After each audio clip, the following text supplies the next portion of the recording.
ರಶ್ಮಿಕಾ ಮಂದಣ್ಣ ವಿರುದ್ಧ ಶಾಸಕ ರವಿ ಗಣಿಗ ಆಕ್ರೋಶವನ್ನು ವ್ಯಕ್ತಪಡಿಸಿದ್ದಾರೆ. ಸಿನಿಮಾದವರು ಬಾಯಿ ಮುಚ್ಚಿಕೊಂಡು ಇರಬೇಕು. ರಶ್ಮಿಕಾ ಮಂದಣ್ಣ ಕಿರಿಕ್ ಪಾರ್ಟಿ ಚಿತ್ರದಿಂದ ಬೆಳೆದವರು. ಅವರನ್ನ ಕಳೆದ ವರ್ಷ ಚಲನಚಿತ್ರೋತ್ಸವಕ್ಕೆ ಆಹ್ವಾನವನ್ನು ನಾವು ಮಾಡಿದ್ವಿ. ನಾನು ಹೈದರಾಬಾದ್ನಲ್ಲಿ ಇರೋದು, ನನಗೆ ಟೈಮ್ ಇಲ್ಲ ಅಂತಾರೆ. ಇವರಿಗೆ ಬುದ್ಧಿ ಕಲಿಸ್ಬೇಕಲ್ವಾ ಅನ್ನೋದು ರವಿ ಗಣಿಗ ಅವರ ಪ್ರಶ್ನೆ.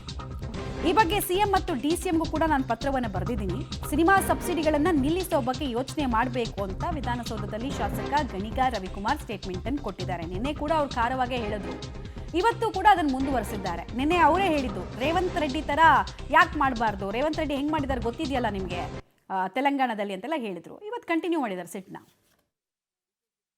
ರಶ್ಮಿಕಾ ಮಂದಣ್ಣ ಕಿರಿಕ್ ಪಾರ್ಟಿಯಿಂದ ಕನ್ನಡದ ನೆಲದಲ್ಲಿ ವೃತ್ತಿ ಜೀವನವನ್ನು ಆರಿಸ್ಕೊಂಡವರು. ಹೋದ ಸರಿ ಇದೇ ಚಲನಚಿತ್ರೋತ್ಸವಕ್ಕೆ ಕರೆದಾಗ ನಾನು ಹೈದರಾಬಾದಲ್ಲಿ ಇರೋದು ನನ್ನ ಮನೆ, ನನಗೆ ಕರ್ನಾಟಕ ಎಲ್ಲಿದೆ ಅನ್ನೋದು ಗೊತ್ತಿಲ್ಲ, ನನ್ನ ಹತ್ರ ಟೈಮ್ ಇಲ್ಲ, ಬರಲ್ಲ ಅಂತ ಹೇಳಿದ್ರು. ನಮ್ಮ ಶಾಸಕ ಮಿತ್ರರೊಬ್ಬರು ಅವ್ರ ಮನೆಗೆ ಹೋಗಿ 6 ಬಾರಿ ಕರೆದ್ರೂ ಕೂಡ ಇಷ್ಟು ಉದ್ದಟತನದಿಂದ ಕನ್ನಡದ ಬಗ್ಗೆ ಮಾತಾಡ್ತಾರೆ. ಕನ್ನಡದಿಂದ ಬೆಳೆದು ಮತ್ತು ಇವರಿಗೆ ಬುದ್ಧಿ ಕಲಿಸ್ಬೇಕಾ ಬೇಡವಾ? ನಾನು ಮುಖ್ಯಮಂತ್ರಿಗಳಿಗೆ, ಉಪಮುಖ್ಯಮಂತ್ರಿಗಳಿಗೆ ಪತ್ರ ಬರಿತೀನಿ.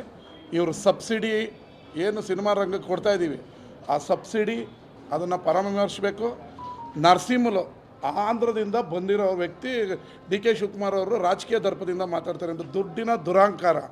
ಈ ಆಂಧ್ರ ನಿರ್ಮಾಪಕರುಗಳು ಇಲ್ಲಿ ಬಂದು ದುಡ್ಡು ತೊಗೊಂಬಂದು ರಿಯಲ್ ಎಸ್ಟೇಟ್ ಮಾಡಿ ಕನ್ನಡ ನೆಲದಲ್ಲಿ ದುಡ್ಡು ಬಾಚ್ಕೊಂಡೋಗಿ ತಿರ್ಗಾ ಇವರು ದಿಮಾಕು ದೌಲತ್ತಲ್ಲಿ ನಮ್ಮ ರಾಜ್ಯದಲ್ಲಿ ಕನ್ನಡಿಗರ ಬಗ್ಗೆ, ಕರ್ನಾಟಕದ ಉಪಮುಖ್ಯಮಂತ್ರಿ ಬಗ್ಗೆ ದೌಲತ್ತಲ್ಲಿ ಮಾತಾಡ್ತಾನೆ ಆ ನರಸಿಂಹಲು.